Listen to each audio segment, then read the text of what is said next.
Chief Secretary of the Treasury. Mr. Speaker, our negotiating team are currently in Brussels discussing our exit from the European Union. In fact, our officials have been working on it for months. It would be completely wrong of me to cut across those discussions by commenting on speculation on the financial settlement, and it would not be in our national interest. The Prime Minister made it clear in her Florence speech that EU member states would not need to pay more or receive less money over the remainder of the current budget as a result of our decision to leave. She also made it clear that the UK will honour its commitments of our future partnership. As we have said before, nothing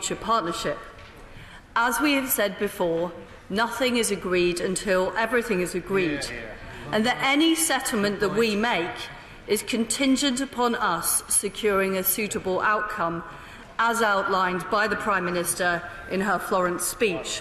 And we will meet our commitments and also get a good deal for the UK taxpayer. We want to see progress towards our preferred option, which is an implementation period followed by an ambitious future economic partnership. In the budget, we set aside £3 billion in addition to the £700 million we've already allocated, to make sure that our country is fully prepared for all eventualities. What we've seen today is simply media speculation, and we will update the House when there is more detail to give. Mr. Chris Leslie. Well, Mr. Speaker, the British people were promised a dividend from Brexit. They were told that leaving the EU was going to save us a fortune, and those who campaigned for Brexit daubed their hubris across the side of a giant red bus, promising a windfall of £350 million for the NHS per week. That wasn't just a whopping lie, it was the direct opposite of the truth. Exactly. So, Mr. Speaker, will the Chief Secretary confirm that if the divorce bill comes in somewhere, as is speculated, between £40 billion and £67 billion, that could be a payment of £1,000 from every man, woman and child in this country? £1,000. And isn't this speculated divorce bill just the tip of the iceberg? If we're being honest about the true costs of Brexit, shouldn't we also add in the lost revenues to the Exchequer in the Red Book, something of the order of £20 billion by 2021? Add in also that £3.7 billion of Brexit preparations for all those duplicated agencies, new border arrangements, the lorry parks in Dover and so forth, and of course add in the higher cost of living for all of our constituents as prices keep on rising. Can I ask the Chief Secretary, how do her constituents react to the idea that they're going to be lumbered with all these extra costs? Don't they ask her, what exactly are we getting for this? What wondrous new advantages will we gain by shelling out these astronomical sums? Won't the Chief Secretary be straight with the House that we are paying for the privilege of putting the world's most efficient, free trade, tariff-free, frictionless agreement into the bin, and we are being told to pay for the privilege of downgrading to an inferior deal with our European neighbours? Why is the Chief Secretary being so coy about the deal that is being done? They've gone from go whistle to where do we sign? In a week where the government still won't fully publish the Brexit impact assessment papers to this House, we're now hearing rumours, Mr. Speaker, that Parliament and the public may never be told the full amount. When will Parliament be told what is actually happening, and will we get a vote on the sums of money involved? Will she, right here and right now, scotch this nonsense that the true costs of Brexit will be hidden away in a convenient backroom deal in the negotiations? Mr. Speaker, the British people need to know, is there a deal? How much have the government put on the table in the negotiations? And if she won't tell us, why does she think that the only people who can't be told are the British public and the British Parliament? This is not what the British public voted for in the referendum. It is not taking back control, it is losing control. Well, I can tell the honourable gentleman what my constituents say. What they say is the country has voted to leave the European Union, and what they want to see is us get on with it, and secure the best possible deal for Britain. And if we look at the opposition benches, we see people like the honourable gentleman who's asked the question, who's voted to stay in the single market and the customs union. We see members of the front bench who voted to leave the single market and the customs union. Today we read that the Shadow Home Secretary wants there to be a second referendum. This is not remotely helpful in securing the best possible deal. And the honourable gentleman knows perfectly well we are in negotiations as we speak.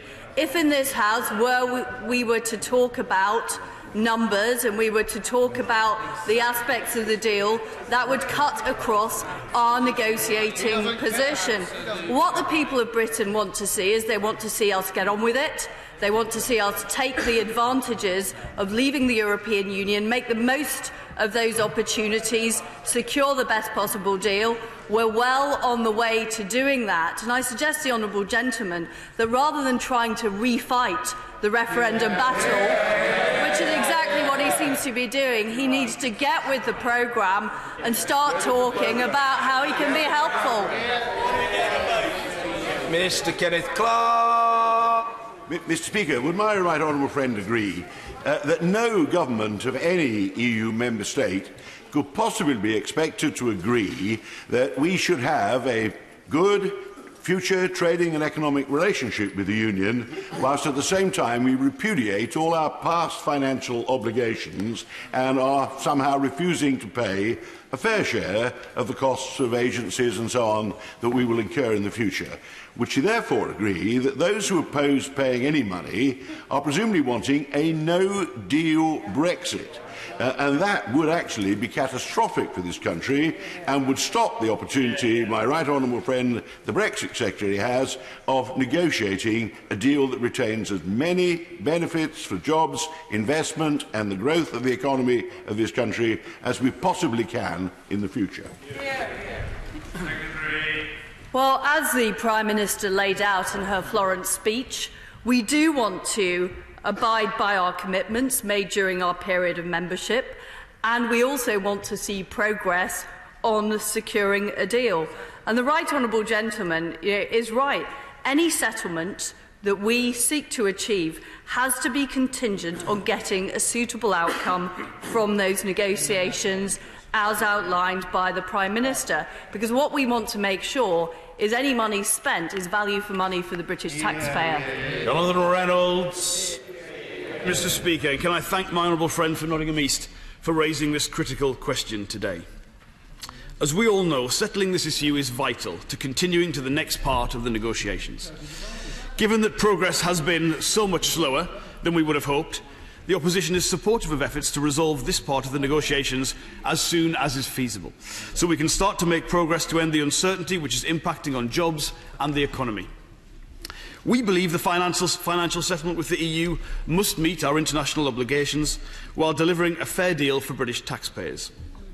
The UK is a responsible country and there is no mileage in us refusing to meet our obligations. And if we are going to negotiate the comprehensive new trade agreement with the European Union which we need for future jobs and prosperity, we do need to be seen as a country which can be trusted to comply with the deals we reach. Given our long-standing membership of the European Union, this calculation will understandably be complex. We appreciate the government cannot announce a figure publicly at this stage, given it is a sensitive part of the negotiations. But what we would argue for instead is that the government must be transparent about the process, especially once an understanding has been reached with our EU partners. This is why we've tabled an amendment to the withdrawal bill which calls for any financial settlement to be assessed by the Office for Budget Responsibility, by the National Audit Office and for Parliament to have the chance to scrutinise it. The government's handling of the presentation of the impact assessment studies to Parliament has left a lot to be desired. So can I therefore ask the Chief Secretary to promise that the government will support that amendment in the interests of transparency and of clarity? Secretary. Well, I thank the honourable gentleman for his supportive comments, and I'm glad he agrees with the government's strategy. I think the next step will be making sure his backbench colleagues also agree with his strategy. And he's absolutely right that we should not reveal the details of negotiations while they are ongoing. But I would point out to the honourable gentleman that the approach of the opposition of saying that any deal is better than no deal is not the best way of securing a deal. And that is why, whilst our preferred option is an implementation period followed by a strong agreement following that, we also are preparing for all eventualities. That's why we're putting in £3 billion, and I would suggest that the opposition should also support that very responsible approach. Ian Duncan Smith. Speaker, can I say to my right honourable friend that I am not in favour of anything that is not legal, and so I support her completely, and I'm in line with my right honourable learned friend who got up earlier, that whatever the legal agreement is bound against the contingency of a free trade arrangement is exactly what the government set out to do. And could she please remind those who have raised this question that even if we agreed a figure of something in the order of 40 billion over 40 years, because we will not be paying contributions to the European Union, that means the UK Exchequer will be better off by £360 million in the course of that 40 years, a net gain with a free trade arrangement. Well, my right honourable friend makes a very fair point. Whatever happens, we are not going to be paying anything like what we would have paid as an EU member, and that represents a considerable saving to the British taxpayer. Blackman. Thank you, Mr. Speaker, and thank you to the member from Nottingham East for bringing this matter to the House. Mr. Speaker, there would be no newspaper rumours about the sum if the government actually told us what the sum was. Nobody voted for this disastrous, disorganised EU exit. People voted for £350 million a week for the NHS, not to spend £40 or £50 billion just to be worse off. Mr. Speaker, our public services must not pay the price for this Brexit mess. It surprised us all when earlier this year the Prime Minister found a magic money tree. Surely the government can't have been lucky enough to find two. Will the Chancellor, given that there was a budget last week which did not make provision for this 40 or 50 billion pounds, will he now bring forward an emergency budget to explain where he is finding the money? Well, I thought, Mr. Speaker, when the Honourable Lady stood up, it was going to be to thank the government for the £2 billion additional spending power that we gave to the Scottish Government in the budget, which no doubt they'll be able to use to improve their public services. As I've said before, and indeed has been pointed out by the opposition front bench, to talk about the money now would cut across the negotiations and prevent us from getting the best possible deal, and that is not in anyone's interests. John Redwood. Glad the government has confirmed today that it's carrying on with comprehensive preparations for no deal, because it is very important we are not up against the clock at the end, forced into a bad deal because we have no alternative. And will she confirm that no deal has the great advantage of no payments whatsoever under the divorce bill heading, so when the government recommends a deal, it has to be visibly better? Well, my honourable friend is correct, and it is irresponsible of the opposition front bench to suggest that any deal is better than no deal. That is the way that we are not going to get our preferred option, which is an implementation period plus our preferred economic partnership. And that is why we are allocating £3 billion to make sure we're prepared for all eventualities. Hilary Benn. Very much, Mr. Speaker. The United Kingdom is currently a member of a very large number of EU agencies, from that dealing with aviation safety to the European Medicines Agency. Has the government made an assessment of the likely cost to the Exchequer of having to replicate all of those functions and activities if the government eventually decides that we have to leave all of them because of its stated principled objection to the ECJ having any jurisdiction over the United Kingdom? Well, I've been very clear with the House already that we are preparing for all eventualities, and of course looking at the specifics of those agencies is part of that. Mr. David Jones. As my right honourable friend has pointed out, in her Florence speech, the Prime Minister made a very fair and generous offer to the European Union. Does my right honourable friend not agree that, given that Article 50 of the treaty provides that the negotiations that are currently underway should be conducted taking into account the future relationship between the United Kingdom and the European Union, it is high time that the European Union reciprocated and started adhering to its obligations under the treaty? Well, as my honourable friend points out, it is important that we move on to the next stage of the negotiations and talk about our long-term relationship with the European Union once we've left, and that's exactly what we are seeking to do. Yvette Cooper. The Chief Secretary's answer is that all of our constituents saw the slogan on the side of a bus, and if the government simply says nothing and keeps radio silence for a long time and then suddenly plucks a figure out of a hat at the end of the process, then it will just be incomprehensible to everyone. So surely she can tell the House what are the kinds of things that the government thinks that it should be funding, be that pension contributions or whatever else. Surely she can tell us the kinds of things rather than just leaving everybody in the dark. Well, I refer the Honourable Lady to the Prime Minister's Florence speech, where she laid out our commitments that we want to continue and honour after we've left the European Union in the spirit of our future partnership. But the Honourable Lady has to be aware, the Right Honourable Lady has to be aware, that this is part of a discussion which is also about our future relationship. And all of those elements are contingent on securing our future relationship, as the Prime Minister laid out in the Florence speech. So it would be wrong at this stage, both from the point of view of the negotiations, but also the point of view of transparency to the public, to lay out something before it's fully agreed. That would not be helpful. Sir Owen Patterson. Cheer up the miseries on the far side of the chamber. Perhaps they would like to look at the prospective budget put out by Economists for Free Trade the week before the budget, with a really exciting prospectus that our economy will grow at 3% a year by 2025, providing an infrastructure surplus of £60 billion, which easily covers the 18.2 for the famous 350 million. But it's contingent on reciprocal free trade with zero tariffs. So will my right honourable friend guarantee that there will be no legally binding commitment to spend money until our partners do agree to a serious free trade deal based on reciprocal free trade and zero tariffs?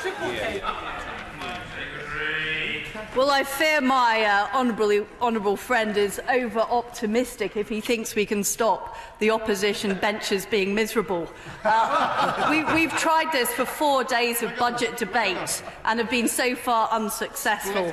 But my honourable friend is absolutely right to talk about the benefits of free trade for the British economy. I completely agree with him. And we are seeking a good deal that benefits the UK in the long term. Tom Brake. Mr. Speaker, at least £45 billion, higher inflation and debt, an extra year of cuts and less influence in the world is the price the government are willing to pay for a deluded vision of Great Britain post-Brexit. Is there any level of damage the UK economy, jobs and families have to sustain which will cause the government to rethink, give the people a vote on the deal, supported by the Liberal Democrats, Sadiq Khan, the London Mayor, and, as I understand it now, the Shadow Home Secretary?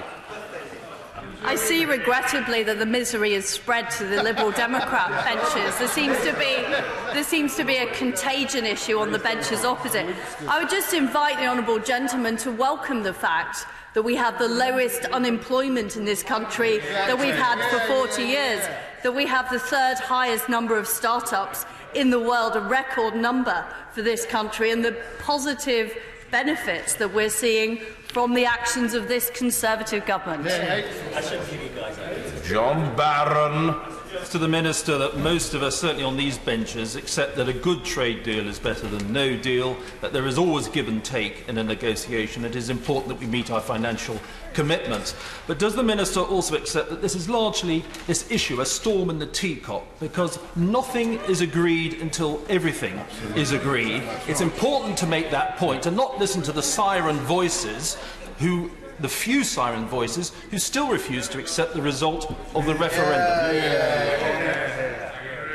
Well, my honourable friend is right. Regrettably, there are people, particularly on the opposition benches, who still don't seem to accept democracy and the fact that people did vote to leave the European Union. Chris Bryant. The thing is, the government is keeping its cards so close to its chest that I suspect they've not even looked at them themselves. and for that matter, the left hand doesn't know what the right hand is saying, because the government minister is obviously making it clear that we are going to pay lots of money for a no-deal outcome. And yet, the Foreign Secretary boldly told this House quite confidently, that our foreign counterparts could go whistle. What was he suggesting that they should whistle? Stand and deliver your money or your life? Sounded great in practice. Well, the honourable gentleman will be aware that considerable work is taking place across government, but it would be wrong to cut across our negotiators in the deal that they are seeking to strike. And it's in our country's interest to reach the point where we are talking about our long-term economic relationship with the European Union. Sir Desmond Swain. She shouldn't pay more than we owe, Mr. Speaker, but she should be confident that whatever that is, it's a bargain against the cost of staying in. Well, my honourable friend makes a good point that, as we stay in, were we to stay in, the cost would be considerably higher than any amount we're talking about as part of our negotiations. Mrs. Louise Ellman. Thank you, Mr. Speaker. The government is so intent on keeping information it has about Brexit secretive, it's actually risking contempt of Parliament.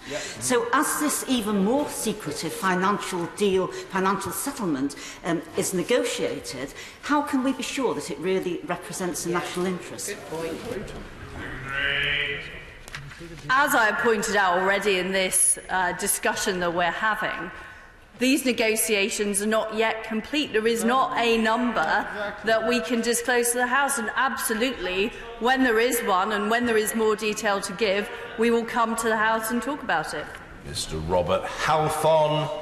Thank you, Mr. Speaker. Does my honourable friend agree that following a good budget and the need for good housekeeping and the pressures on public spending, that if the impression is given that we have wads of cash and loads of money when it comes to Europe, that it undermines our arguments on the public sector and on the need for good housekeeping, especially since the House of Lords says we have no legal or financial obligations? And does she not also agree that this is not a divorce bill? We are leaving a club, and once you leave a club, you no longer have to pay subscriptions.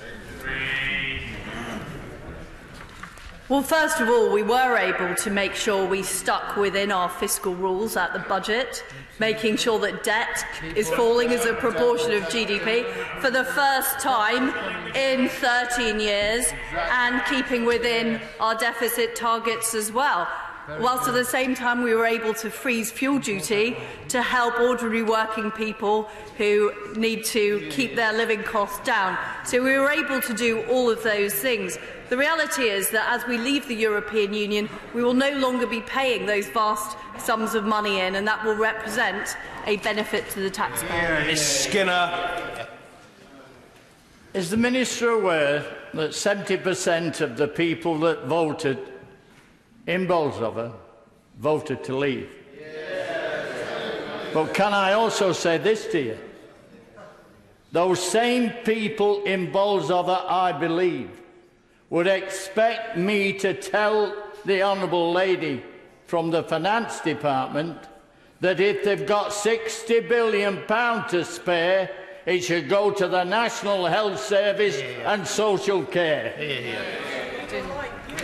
Well, the honourable gentleman will be well aware that as part of last week's budget, we were able to put additional money into the National Health Service, into hospital capital, into making sure that we hit our A&E targets, and we're also allocating money to help with nurses' pay too. So the honourable gentleman, I no doubt, will be pleased about that. Okay. Dr. Julian Lewis. These negotiations remind me of the even more complex ones on arms reductions in the 1980s.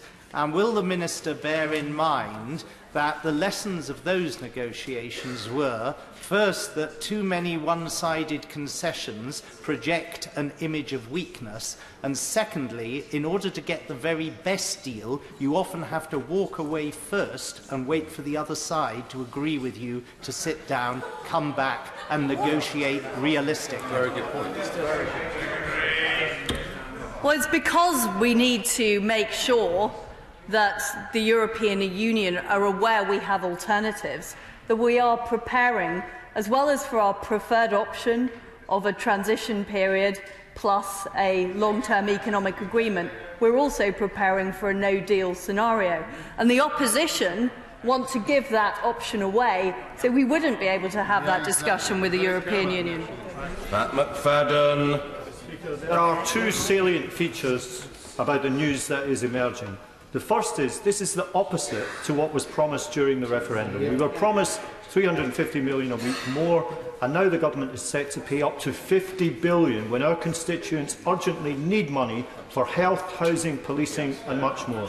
But secondly, what is it that we are paying for? Other countries pay significant sums to get into the single market. We are lining up to pay up to £50 billion to leave the single market. Isn't the tragedy that these huge sums are going to pay for a worse deal than we have at present? And that's hardly strategic genius.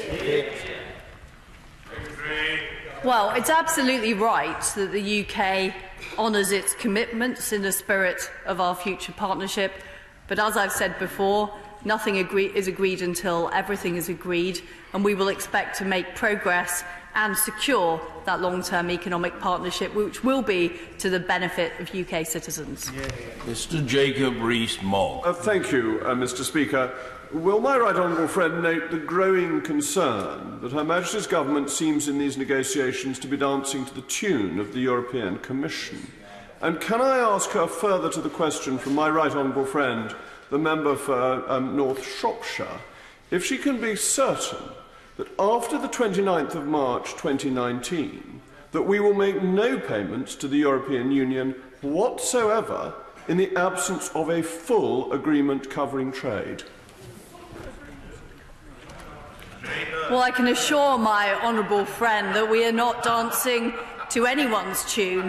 What we care about is the future of Britain's economy, protecting the British taxpayer from excess payments and making sure that we secure a good deal, which is why it's so important that we don't discuss these numbers whilst we're in the middle of a very important negotiation.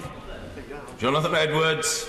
Mr. Speaker, I have been informed by a former Public Finances Auditor that International Accounting Standard 37 on provisions, contingent liabilities and contingent assets requires the UK Government to account for the divorce payment in its public finances as expenditure, even if the exact amount cannot be calculated.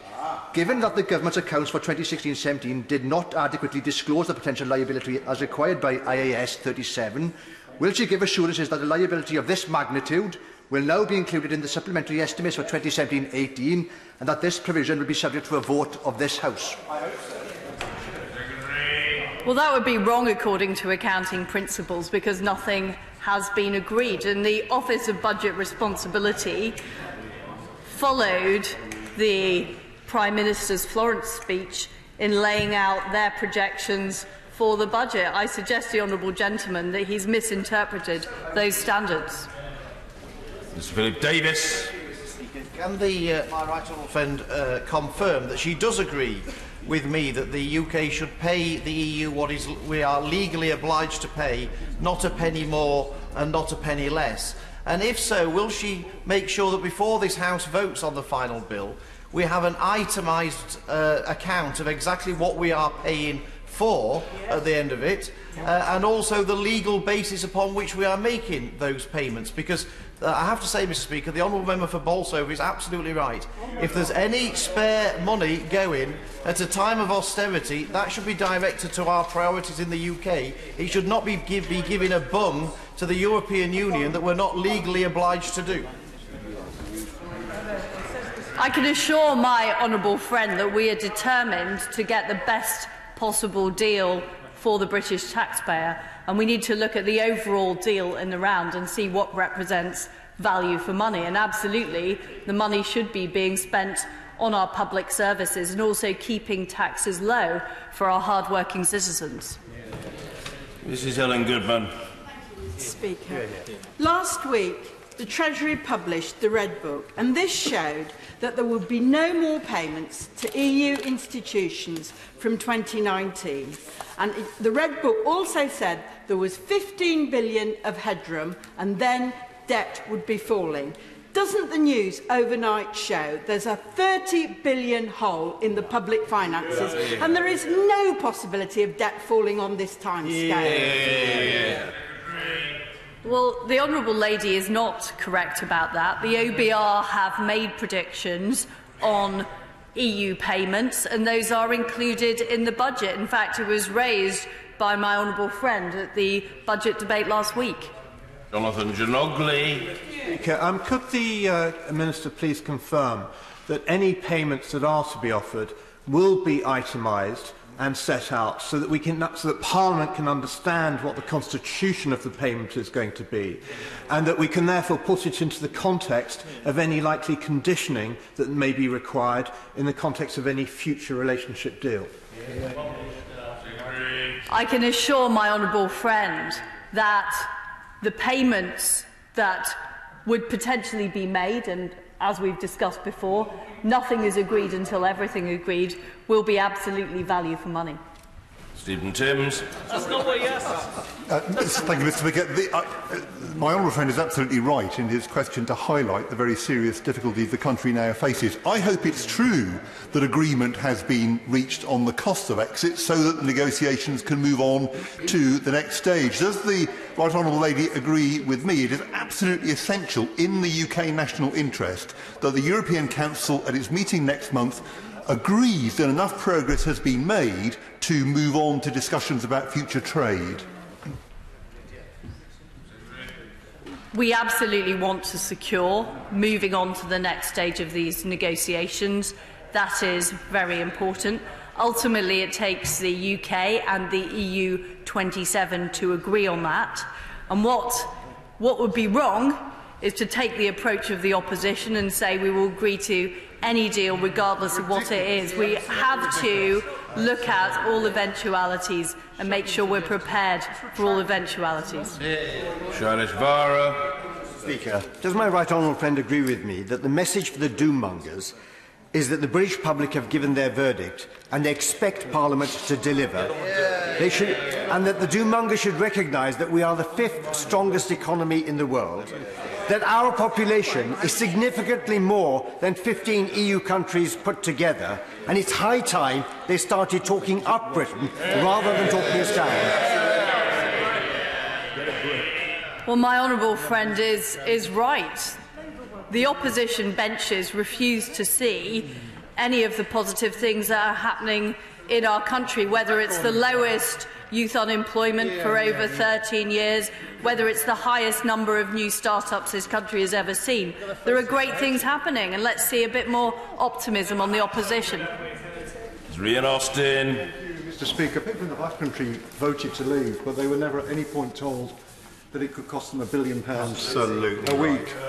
And they certainly weren't told that it could make them worse off. Now, if it is the case, as we've been told, that they will be much better off as a result of this, and that there will, as the Right Honourable Lady promised a moment ago, be considerable savings, will she promise that those savings will be used to replace those programmes currently funded by the EU, like, for example, the crucial £50 million a year skills programme that's operating in the Black Country? Well, there will be savings once we leave the European Union. I've already made that clear, and we want to make sure that they're spent in the best interests of everybody in the UK to make our country as successful as it can possibly be. Sir Henry Bellingham. Speaker, the Chief Secretary will be very aware that both her constituents and mine voted overwhelmingly to leave. But does she also agree, and does she feel on the ground, that most people now want to get on with Brexit, but also expect the UK to be fair, generous and magnanimous, so long as the financial settlement is contingent on a free trade deal? Well, as my honourable friend points out, the people of Norfolk are fair-minded people. They want to see the referendum result respected. They want to see us honour our commitments to the European Union, but they want to see it in such a way that is fair for Britain, fair for British taxpayers, and make sure that we get the best possible deal. Mr. Stephen Doughty. Thank you, Mr. Speaker. These figures are astronomical, but is it not the case that the British public are already paying for the costs of this government's Brexit approach in the form of the £3 billion that the Chancellor announced in the budget that's going to have to be spent on Brexit contingencies, and the over £700 million that he's already shelled out? Shouldn't people have been told that before the referendum?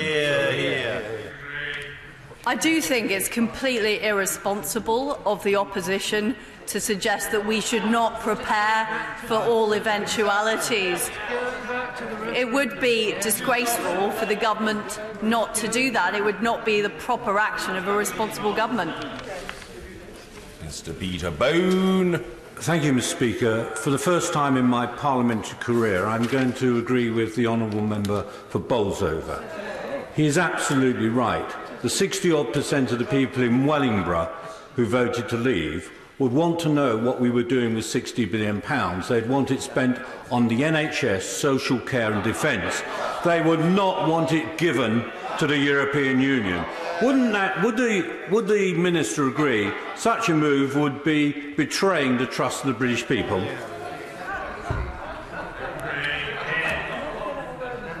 The money that we've been reading about in the press is speculation. These negotiations are ongoing, the discussion is ongoing, and we want to secure value for money for the British taxpayer. It's in our interests to secure a long-term economic partnership with the European Union, but we will not be paying over money until everything is agreed. Drew Hendry. Mr. Speaker, at page 25 of the Government's brand new industrial strategy document, states that the Government are seeking an implementation period of around 2 years. Does this reported deal include provision for paying for an extended deal beyond 2 years? These negotiations are taking place at the moment. We want to secure a reasonable transition deal, but we have to know what the future relationship is going to be like before we enter into that transition deal, because the British public would not accept the can being kicked down the road. They want to know we're leaving the European Union. Mr. Richard Graham. Mr. Speaker, the greatest risk to the new partnership that both the UK and the EU want is that the EU makes such unreasonable demands that no British government could accept, on the wrong assumption that this House will never vote for no deal. So does my right honourable friend agree with me that all members who want a good deal, like the members for Nottingham East, Dudley North, Wolverhampton South East and Cardiff South, should make it absolutely clear to their constituents that they do not subscribe to the ludicrous idea that any deal is better than no deal? Well, I fear that the members opposite have not made that logical leap yet, but I'm sure my honourable friend's question will have helped them reconsider in their own minds.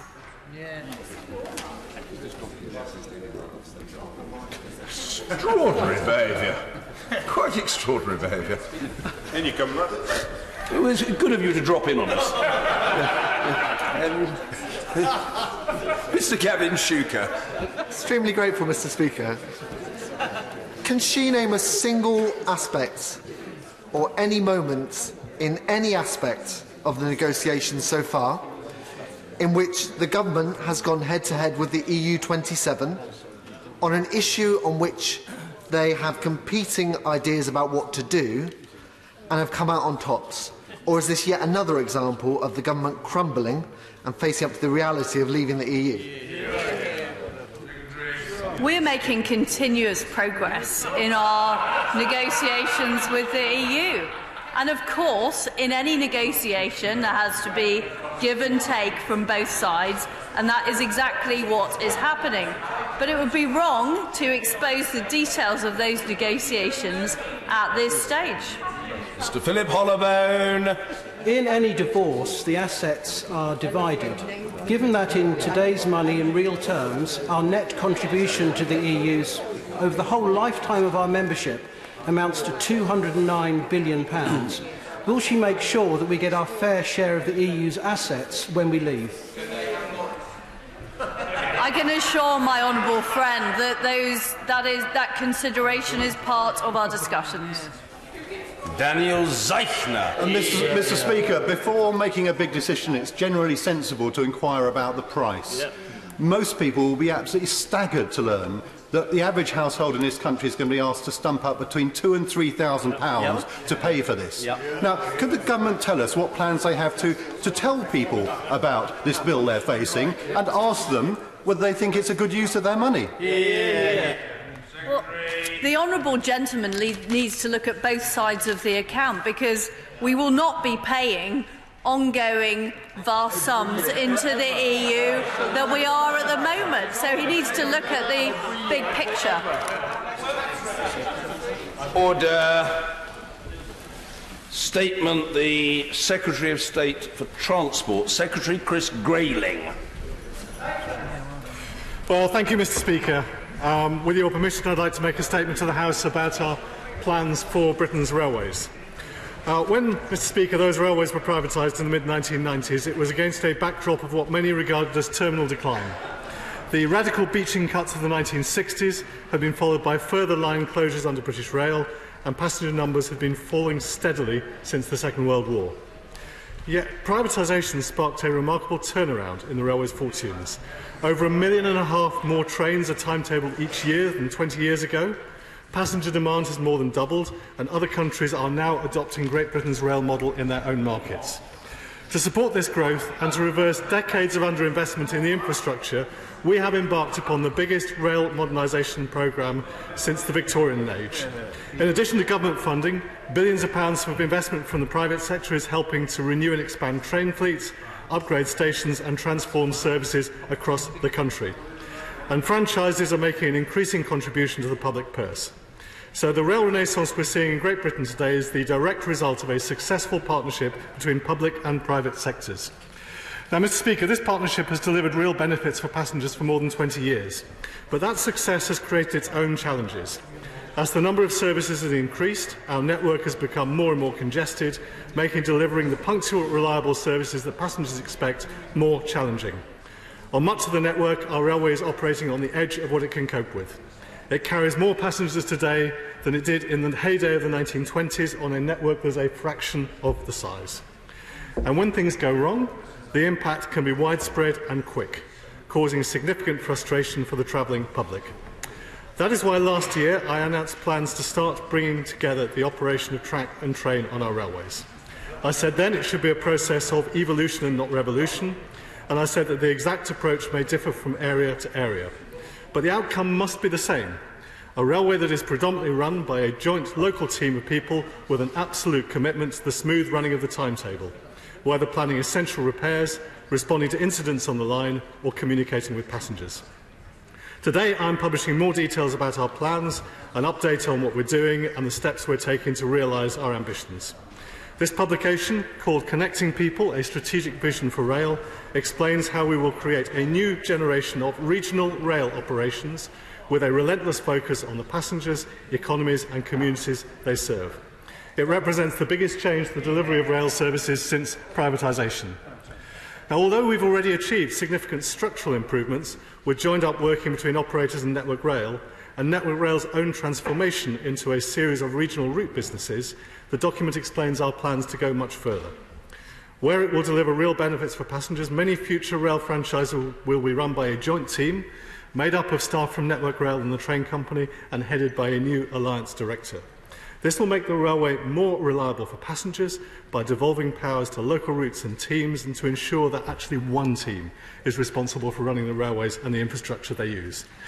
So today, Mr. Speaker, I'm issuing the invitation to tender for the next South Eastern franchise.